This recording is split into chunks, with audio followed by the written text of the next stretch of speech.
Call the meeting to order. The City of Harvey Special City Council meeting for Thursday, March 12, 2020 at 7:16 p.m. Clerk, would you please call the roll? Alderwoman Drowinski. Alderman Tolbert. Alderman Crudup. Present. Alderman Key. Alderman Randall L. Present. Alderman Rogers. Present. Mayor Clark. Present. Next we'll have the invocation and pledge of allegiance. Everybody here. Heavenly Father, we come before you, giving you thanks, O Lord, praising you and glorifying your name, magnifying your name, and lifting you up on high. We know that we can do nothing without you, for all things are because of you, and it is because of you that we are. We ask, O Lord, that you put on our hearts, our minds, and our mouths, and our spirits the right way, O Lord, the way that you want us to be, the way that takes us to the point where we begin to lift up this city and begin to bring it to its glory that gives you the praise, not us, O Lord, but just you. This we ask in Jesus' name. In Jesus' name. Amen. Pledge allegiance To the flag of the United States of America, to the republic for which it stands, one nation, under God, indivisible, with liberty and justice for all. Anybody got an extra pen? There's some on Okay. We have new business discussion and action on cannabis cultivation in the city of Harvey. The city is interested in regulating cannabis business establishments authorized by the Cannabis Regulation and Tax Act, including dispensaries, cultivation centers, craft growers, processors, infusers, and transporters. As many of you may be aware, this new law took effect January 1st of this year. Many other communities are also reviewing and updating the regulations for cannabis and cultivation centers. At this time, we are going to have a presentation by Dan Boland from Hanson Blink to explain a little bit to the council, and then we'll see after. Right in the front. Wait, please.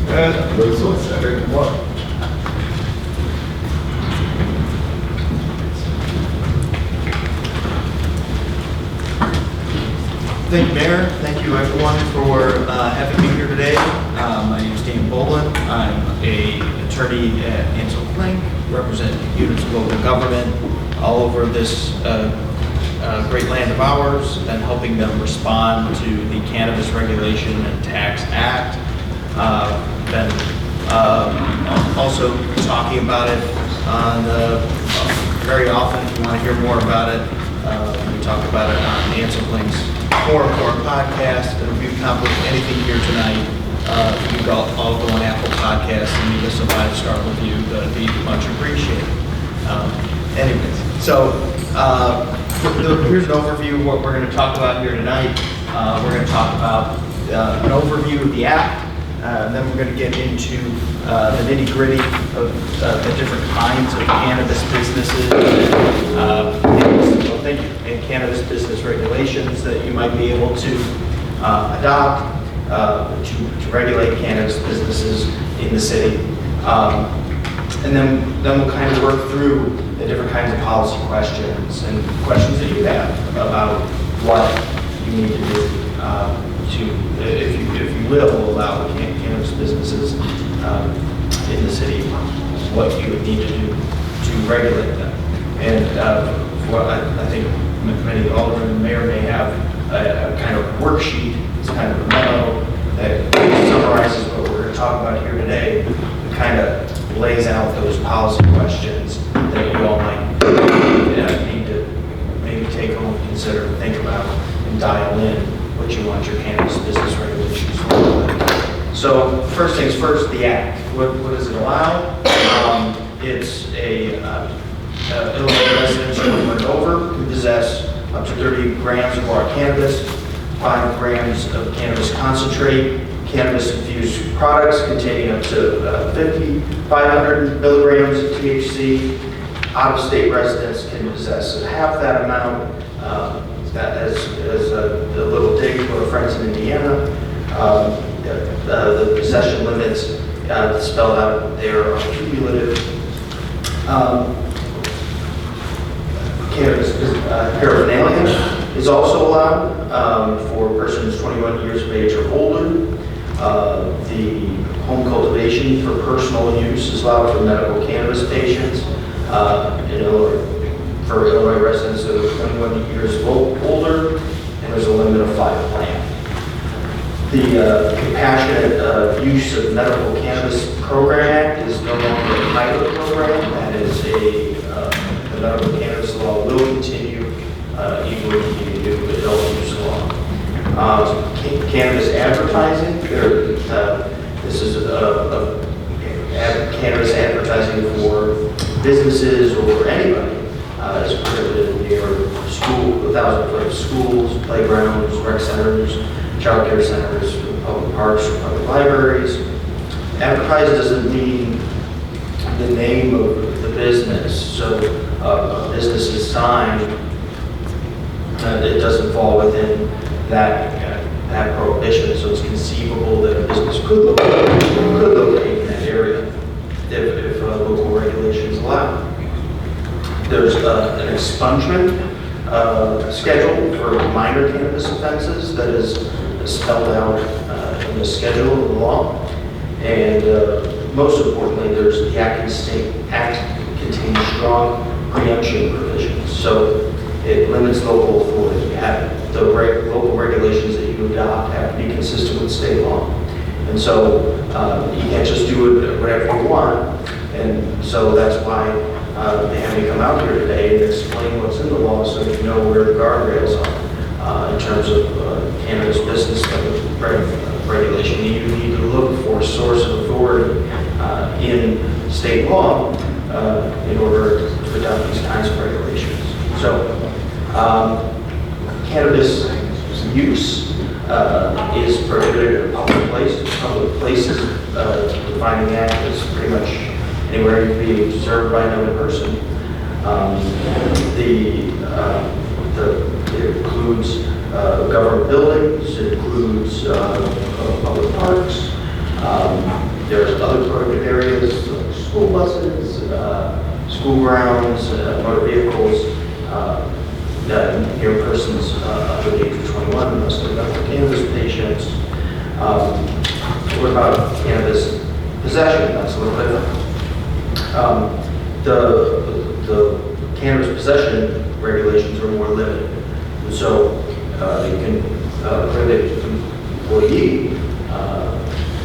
employee possession of cannabis in workplaces, for instance.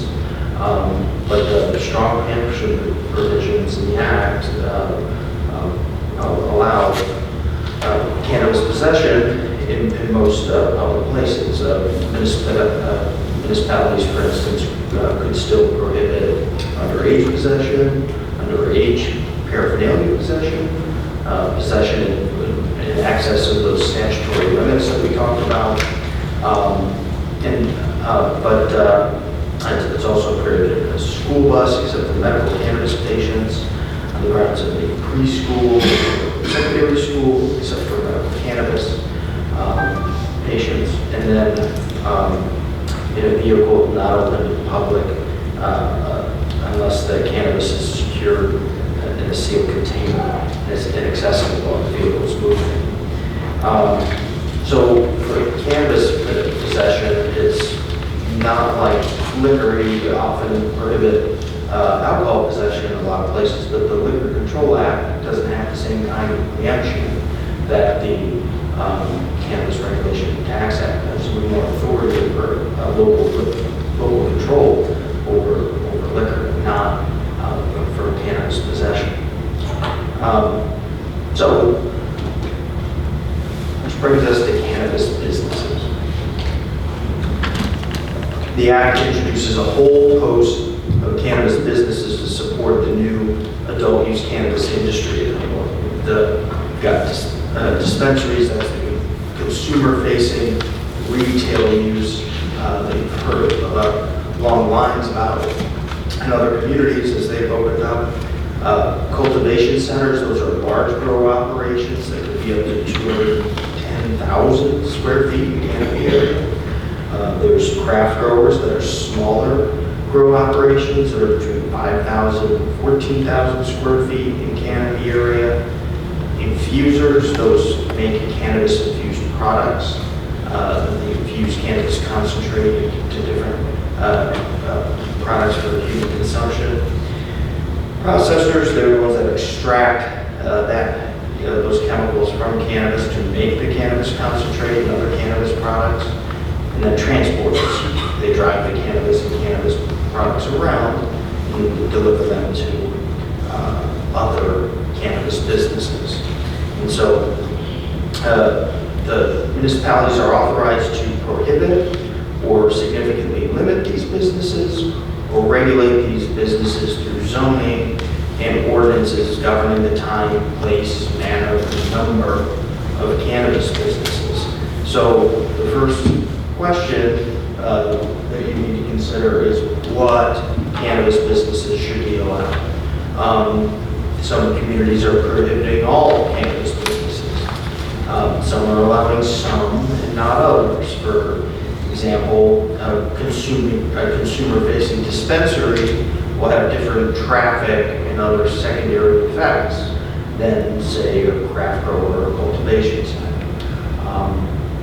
But no matter what you do, prohibiting cannabis businesses won't affect the use and possession that's authorized under the act that we talked about.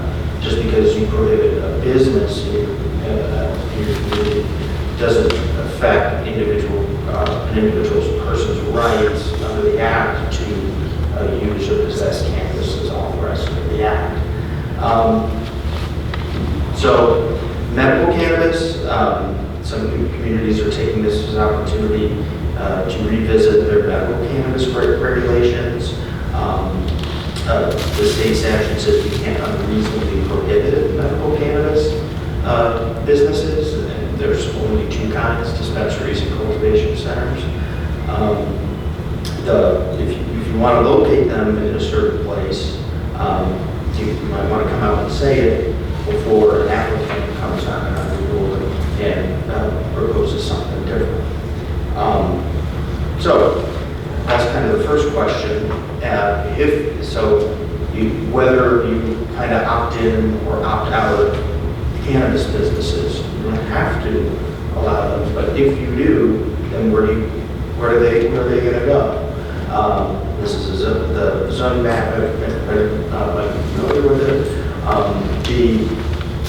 So what districts are these cannabis businesses going to go into? If you're when you're doing looking at from a land use perspective,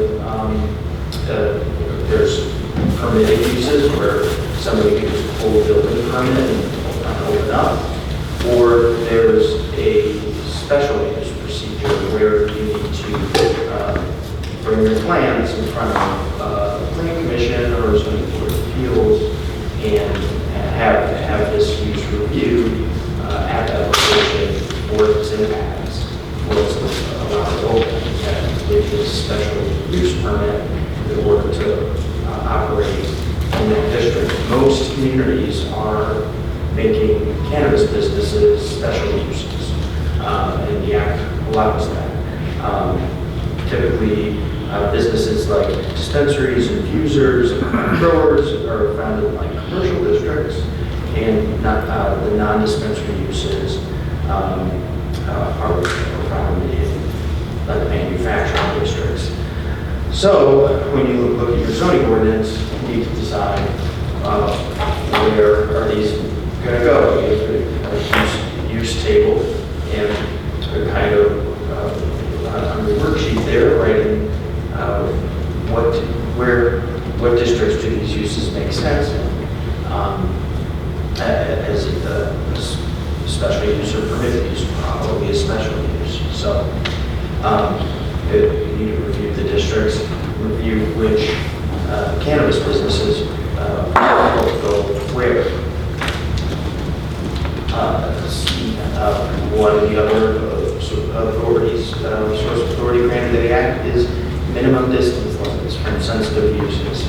The city gets to pick what the sensitive uses are, and then can set a distance limit that a cannabis business must be away from 250, 500 feet from, say, school or child care facility or what have you, to maintain that buffer to avoid, say, negative land use impacts that might come from a cannabis business. Now, you don't want to make the buffers too big, or you might have an unintentional ban on hands if, like, this is a use you want to actually to allow somewhere. So you got to draw those buffers carefully and dial them in. Remember, typically people are thinking like, oh, I don't want such and such use across the street from the school. Well, a typical street is 66 feet if you think about it. So a 1,000-foot barrier or something might be far too much. So attorney. Yes.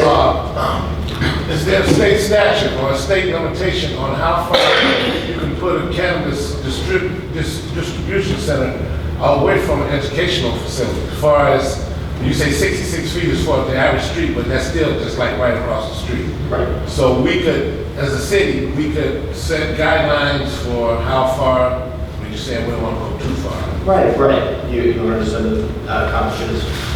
Your goal, if you want to set the buffers so big, too big, you might as well prohibit it, right? So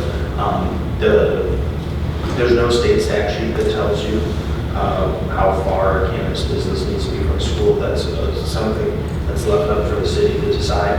The state statute, and I'm glad you reminded me, does have distance limits between cannabis dispensaries and between craft growers. They need to be at least 1,500 feet away from each other. But that's distance, those are dispersal requirements to make sure that these cannabis businesses are dispersed from each other. And only those kinds, the growers and the dispensaries. So, and only from each other. But when it comes to your point about distance from, say, a school, that's something for you to define the school as a sensitive place and then decide how far the cannabis business needs to be. You mentioned several types of cannabis businesses. I think I'm looking at infusion process, craft growers. So what's the feasibility in a community embracing all of these places in one unit? Has that ever occurred? Making them allowed. Well, you just mentioned that craft growers cannot be in proximity with medical dispensaries. So I understand that we can't put craft growers and medical dispensaries in the same facility. But say, for instance, if you wanted, I'm just speaking hypothetically because I'm trying to get a grasp on this. An infuser or processor. Could they all be in the same dispensary, in the same location? On the same building? Yeah. Yeah, there's some statements about like how they can be connected. Some of them can work together, and typically the dispensaries, the craft growers, and the infusers can co-locate. Those other uses, like the processor you mentioned, that's more of an industrial use, and doesn't. I don't think the state law provides for co-location for those kinds of uses.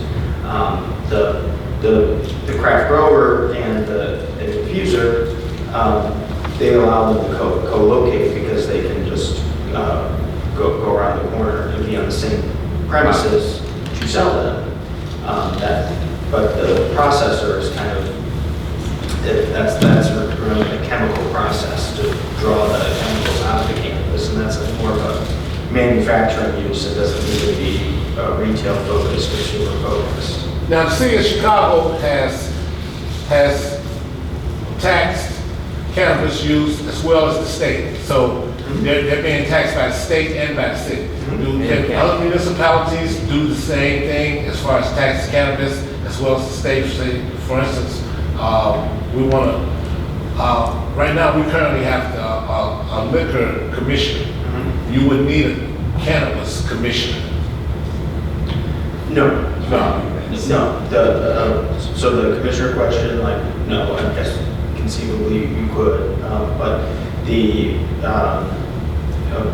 most communities I find are managing this through their zoning process and that special use process we talked about and reviewing the applicants that way. The tax question, yes, the sale of cannabis dispensary can be taxed locally up to 3%, and so that's where you're hearing the local taxes. Attorney, you got some information here, but it's kind of vague. You know, to the average person that's just reading this here or looking at some of these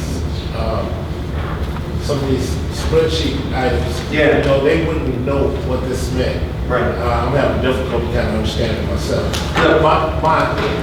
My initial question is, do you have any statistics on how much revenue that this generates for a community? I didn't see anything on anywhere as far as dollar amounts. Sure, it's a novel use, and so that's For a community with a population, say, 23,500 people. I'm sure that's something that we can work with our staff to come up with the numbers about. But being that it's a brand new industry, those are that information is developing every month. It's been legal for 2 or 3 months. So. All right. And any more questions before I hit a couple more high points? Oh, I got a lot more questions. I'm sure there's going to be. I'll allow you to finish. Yeah. Let me breeze through these, and I appreciate your feedback on it's a lot to take in, and so the worksheet's intended for you to take home with you and look at closer. Because to your point, that there's a lot of zoning districts, and it's going to take some careful study to check the boxes for where these might appropriately locate, if you want to locate them at all.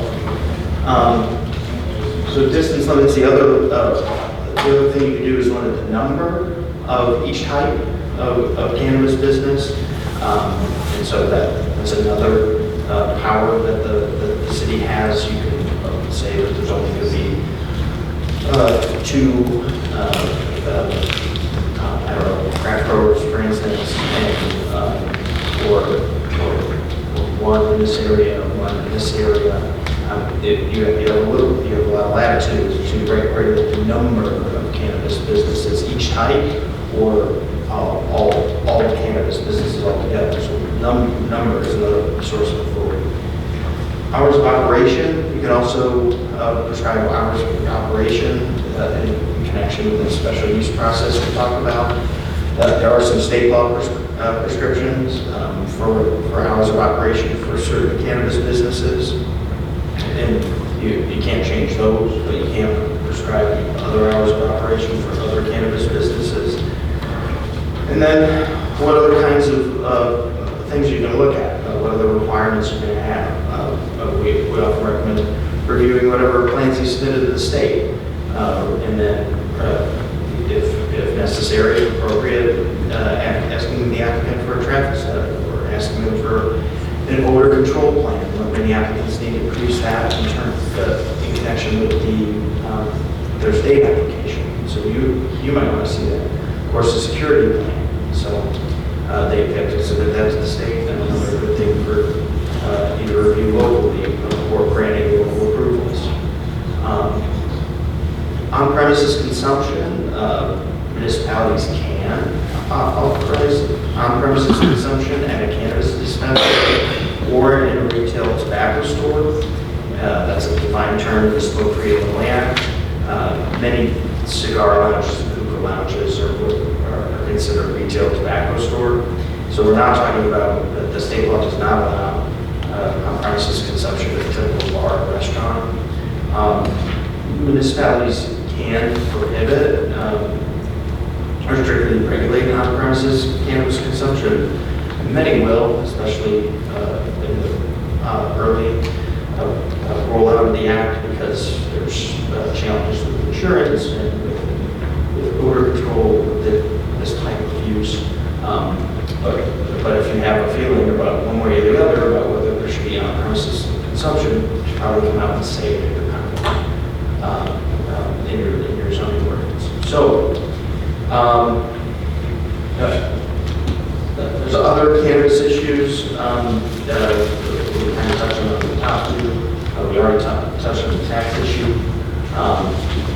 Local enforcement, not just your zoning ordinances, but your regular ordinances should probably be updated to enforce those possession limits and use of possession regulations we talked about earlier. Of course, the city personnel policies should be updated regarding cannabis in the workplace. That's a whole nother project. We're mostly focused on cannabis businesses here tonight. So I'm happy to answer questions. One thing that I think that we want a direction on tonight, I know there's a lot in that worksheet for you to kind of take home and digest. It's a competitive environment for state licenses. There's only so many of them, and applicants are, some applicants have already received them and are operating in other communities now. And others are pursuing state approvals as we speak. So one thing that you might need is to get as part of their application for a state license was an indication about whether this use is even allowed in the community they're going to operate in.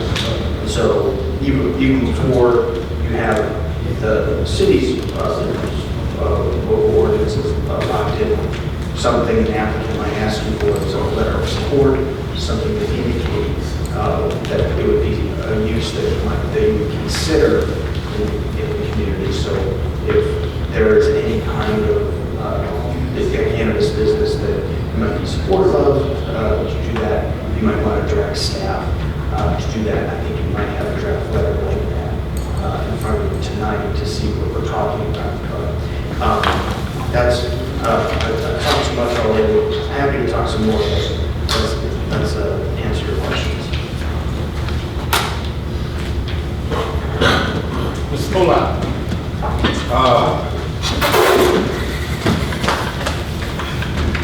as far as Bowling. what's your name? Bowling. Bowling. Yeah. Oh, I'm sorry. I said bowling. I'm a culprit. It's okay. Okay. So I apologize. Mr. Bowling, there's a degree of improprieties and crime that goes along with any type of vice, even when during that day of prohibition, when they started to legalize alcohol, there was mass consumption in the streets, and the police forces and law officials were having difficulty with trying to curb bootleggers and that type of thing, and trying to curb just the alcoholism that's running around. Do you know of anything that other municipalities are incurring as far as out-of-hand rowdiness after leaving out of a tobacco bar, smoking marijuana? You don't know? I mean, is it beyond the realm of possibility? I don't have personal knowledge of anything like that. I do know that some of the state tax revenues are earmarked to help with local enforcement. I think a substantial amount. That's something that I think that number 8% of it's going to come through the local government distributing fund from the cannabis that kind of local enforcement. But yeah, these are policy questions. And all I'm doing is laying out, I gave you all the levers that you can use to prohibit, allow, if you allow them, how do you regulate these things. I'm just here to give you the tools and give you the answer. So help you arrive at the answer. But at the end of the day, it's what kind of cannabis business to allow and how to regulate it is a policy question. And so happy to do it if we can help you arrive at an answer. There's a neighboring community right next door over in Polson, Indiana, Polson, Illinois. They have a medical marijuana distribution center. I think the name of it is Windy City Distribution. Cannabis. Yeah, Essential. Yeah, Windy City Cannabis. So by them being in such close proximity to Harvey, you know, would it be in our best interest to try to do something in a medical, or should we try to do something of a different category and let them handle the medical? We do both. Okay, one, comments from the audience, please. Two is, Alderman, some of the questions you are asking, which are really good questions, come after we decide what we're going to do. So the purposes of us being here today, you see in the draft letter, because as the attorney said, those are policy questions. Those are questions that would have to be made by the decision makers and the stakeholders that sit here as the elected officials. Also, as council said, this is a novel or new industry, so there isn't as much information available at this time for us to know answers to many of those questions that we have. But our study, if you look, it says on blank in the draft letter, on blank 2020, the city council approved the motion. This is in case we decide to do so, to support the operation of such cannabis business establishments within the city and to refer an application to the city's plan commission and ZBA to study and to recommend new zoning regulations for craft growers organizations. So many of those things will be, that's work for us to do. Yeah. As a city council. And Mr. Mayor, you know what?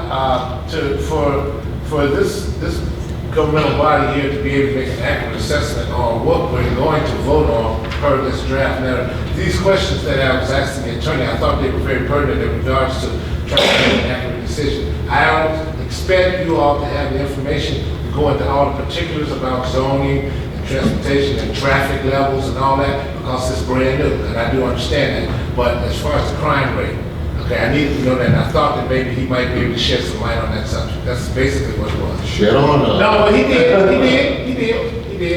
You know, his initial answer was no. And then he went into elaborate a little bit, so I'm good. So what is ZBA? Zoning board? Zoning board of appeals. And then the city planning commission, what's that? Who's that? That's a planning commission that's appointed by the mayor. You were putting Martin Kirk? No. I did not. Mr. Williams? Yes. Thank you, Mayor and City Council. Just for clarity, the reason why this meeting was called today is there is a pending deadline of March the 16th for applications to be submitted to the Illinois Department of Agriculture, specifically for growers. So there's plenty of opportunity to have discussion and make decisions about the other types of cannabis businesses. So there's no pressure to make those decisions today. And if it may be helpful if the conversation was focused around the the cultivation and the craft growers. And that would, the city has been approached by multiple entities that have expressed interest to bring that business to town. And so this is just an effort to kind of, kickstart the conversations and see if there'd be an appetite by the council just to support that particular type of business. So there's still plenty of time to have discussion about the types, the recreation, the dispensaries and the retail and the like. So if we, as a city council, wanted to make a decision, we can make a decision on the growers And that would be a separate ordinance, a separate resolution by itself, and then visit the other ones later, a later date? You certainly, there still would be discussion about zoning, and there's still quite a bit more conversation that needs to be happening, discussions even about craft growers. But this is just simply signaling to those businesses that the city is interested in supporting that type of business in town. And so you still would have to vet each of those business entities on their merit to make a decision as to one versus the other. But this just signals to the state that the city of Harvey is interested in craft growers. Second word. So also, attorney, so even though we have the ZBA to do the study of the new zoning areas, that's from cross council approval too? Or do it? Yeah, so if, So it's still some more lifting. Yeah. And they're kind of like a committee almost to the extent of they recommend. And Yeah. the council still has to make the ultimate decision exactly. on where they go. So we need a motion to pass this? After, once we complete all of our questions. You know, I want to recognize the fifth word. I just want to, because I just so there's no confusion, right? Can't hear. This, just so there's no confusion, this is not an ordinance or a resolution, correct? Because I mean, I heard that word, but that's not what this is. Right. Okay. So this is, yeah, this is, Okay. it's so preliminary that all this is so that you don't miss out, that an applicant doesn't miss out on an opportunity to get a state license, because they're supposed to show that the location that they want to operate in will allow this use, and so they Right. at least need a letter that says you'll think about it. Right, I just heard that word go out, I was like, I don't think that's. So yeah, this is letter of support. Yes. And then, and we're motioning for cultivation centers and craft growers. Yes, organization, yeah. Correct. No dispensaries. So Right. we ain't selling no top. now, We're not selling no top. Mr. Sixth word. Mr. Williams mentioned that this deadline date was March the 16th. Okay, I believe in democracy, and I'm having my ward meeting on the 21st. I would like to run this past my constituency. You can. Excuse me, I'm talking to the man. Excuse me, sir.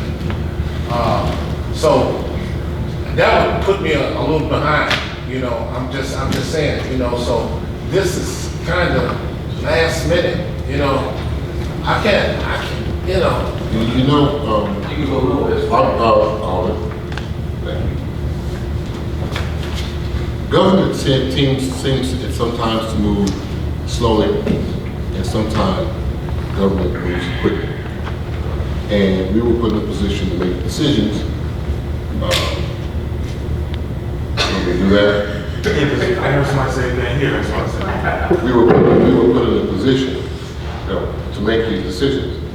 What this letter does, and let me be clear, okay? This does not, this letter, as Alderman Randall said, it's not a resolution, it's not an ordinance.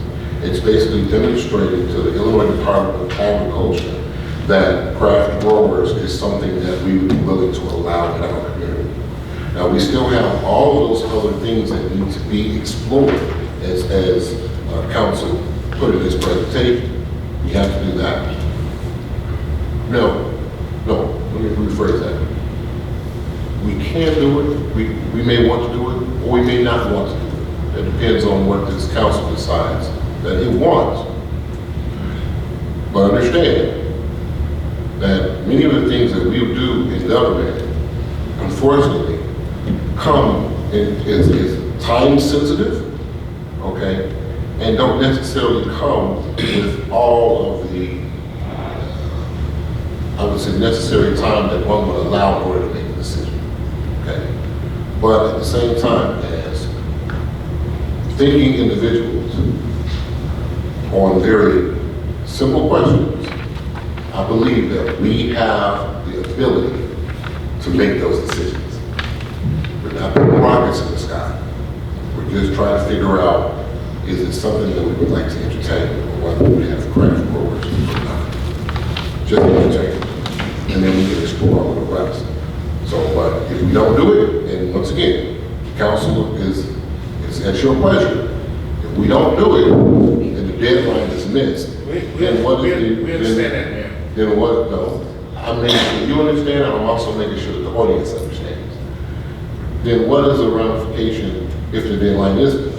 Our council, Mr. Wood. There are 40 licenses that are going to be issued by July 1st, I believe. We would have missed that opportunity because the licenses, they're finite and they would have been issued.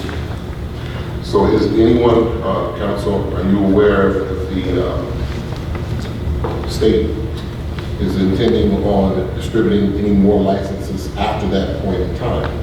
Where there may be another bite at the apple, should we not do it now?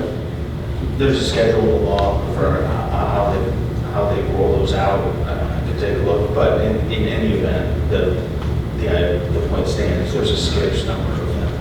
And so the communities are competing, and applicants are competing for this set number of licenses at any given time. Okay. Thank you. Go ahead. Fifth word, second. Please. Second. There is another round of license, but I mean, I think this is best.